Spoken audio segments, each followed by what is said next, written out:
அதிசயங்கள் செய்கிறவர் நம் அருகில் இருக்கிறார். அற்புதங்கள் செய்கிறவர் என்றும் நமக்குள் வசிக்கிறார். சங்கீதம் 73 3-4 வசனத்தை கொஞ்சம் வாசிக்க பார்க்கலாம். துன்மார்க்கரின் வாழ்வை நான் காண்கையில் வீம்புக்காரராகிய அவர்கள் மேல் பொறாமை கொண்டே.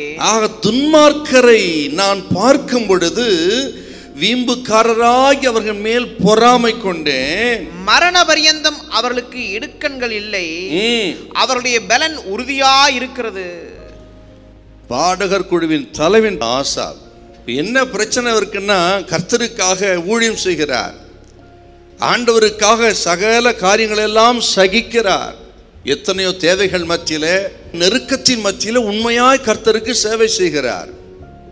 அதே நேரத்தில் ஆண்டவரை பார்க்கிற வரையிலும் அவர் ஊழியம், அவர் ஜீவியம் எல்லாம் சிறப்பா இருக்கிறது, ஆவிக்குரியதா இருக்கிறது. ஆனா இப்போ ஆண்டவரை பார்த்து கொண்டிருந்த ஆசாபுக்கு அவர் கண்கள் இப்பொழுது அடுத்தவரை பார்க்கும்படியாக திரும்பிவிட்டது. ஆக துன்மார்க்கரை, நீதிமான்களாய் இல்லாதவர்களை பார்க்கிறார். பார்த்த உடனே அவர்கள் சந்தோஷமாக இருக்கிறார்கள், அவர்கள் சமாதானமாக இருக்கிறார்கள், அவர்களுக்கு எல்லாம் காரியம் கைகூடி வருகிறது, அவர்களுக்கு வியாதி இல்லை, போராட்டம் இல்லை. ஆக செல்வ செழிப்பாய் இருக்கிறார்கள், பார்ப்பதுக்கு சந்தோஷமாய் சமாதானமாய் இருக்கிறார்கள். ஐயோ அவர்கள் நல்லா இருக்கிறாங்களா, ஆனா ஏன் நிலைமை ரொம்ப கஷ்டமா இருக்கிறது.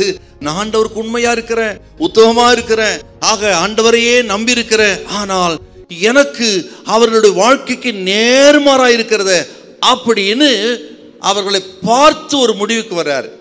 கிண்ணறங்களை தூக்கி வச்சுட்டார், பாட்டை நிறுத்திட்டார். போதும் ஆண்டவரே. அருமையான கர்த்தருடைய பிள்ளைகளே, நம்ம வாழ்க்கையே இதில் இருக்கு பாருங்க. அப்படியே அநேக சந்தர்ப்பங்களில் நம்மை நாம் பார்க்கிறவர்களும் இந்த பிரச்சனை வராது. ஆனால் அடுத்தவனை பார்க்கும் பொழுது குணப்படாதவர், ரட்சிக்கப்படாதவர்கள், ஆண்டவருக்கு பயப்படாத அந்த ஜனத்தை பார்க்கும் பொழுது, அவர்கள் வாழ்ந்து சுகித்து இருக்கும் பொழுது நமக்குள்ள இந்த கேள்வி வருது, நான் உண்மையா வாழ்ந்து என்ன பிரயோஜனம்? போதும் கர்த்தாவே. ஒருவேளை அப்படி உங்கள் வாழ்க்கையும் இந்த ஆசாப்பின் வாழ்க்கை போல இருக்கலாம். சொர்ந்து போய் இருக்கலாம், இழந்திருக்கலாம், முன்பிருந்த அந்த ஆவிக்குரிய தன்மை இன்றைக்கு இல்லாமல் இருக்கலாம். கர்த்தர் நல்லவர் என்று துதித்து பாடி ஆண்டவரை மேம்படுத்தின அந்த நாட்கள் இப்பொழுது இல்லாமல், ஒருவேளை ஆண்டவரே பாட முடியாமல், நன்றி செலுத்த முடியாம இன்றைக்கு மௌனமாகி போயிருக்கலாம். இன்றைக்கு ஆண்டவர் சொல்லுகிறார், நம்ம செய்ய வேண்டிய முதல் காரியம், கர்த்தருக்கு பயப்படாத மக்களை பார்க்கறத முதல்ல நிறுத்தணும். நம்ம அதை நிறுத்திவிட்டு நாம் பார்க்க வேண்டிய ஒரே ஒரு, நம்மை அழைத்த இம்மட்டும் நடத்தின எபனேசராகிய தெய்வத்தை பாருங்கள்.